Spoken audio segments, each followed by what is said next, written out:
Where does a specific behavior start? How does it come into being? This looks like a simple question, but it's really not. Whether it's the response to a potentially dangerous stimulus, what we say to someone to motivate them or to defend ourselves, or the result of a lengthy evaluation, it's basically always an action that is taken to alter the existing state of things.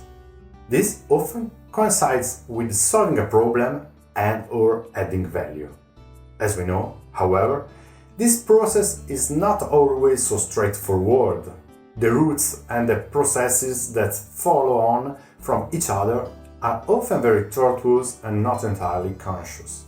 We often act one way, when we actually planned to behave differently. In some instances, the problem is solved, the possible action is terminated, and yet thoughts persist. This also takes place at a physical level. A state of physical activation remains over time, even though it's no longer useful or required.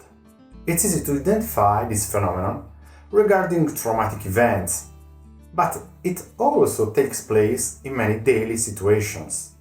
Just consider how many times, after an argument is over, even considering we were right, our body remains tense and active for hours later, as though still prepared to face imminent danger. This doesn't just happen with arguments, but as a result of worries, danger, and conflicts of any type. These examples have already highlighted three key elements relating to the issue we are analyzing and to the integrative functional patterns that we can put in place that may be more or less effective. There is an initial phase that is far more articulated and sophisticated than is usually expected. We will return to it soon to analyze its main features more accurately.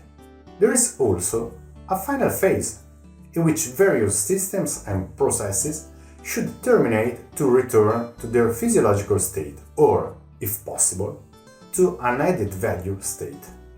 In this latter instance, the situation is sophisticated and needs in-depth analysis.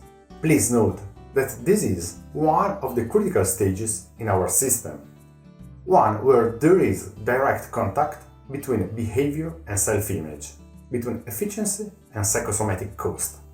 We return to this numerous times to analyze it more in depth. The third element is related to the operational side of the resolution of a problem or to active change.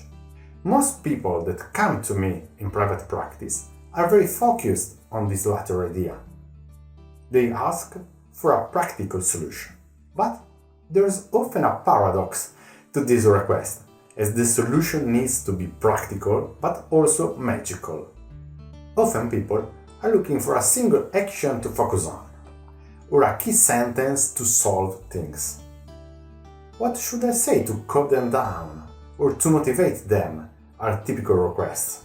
Whatever is being done or said, for oneself or for someone else, needs to derive from a holistic approach that takes all variables into account, ranging from so-called behavioral hierarchies, sequences of influence, and effectiveness criteria for each aspect.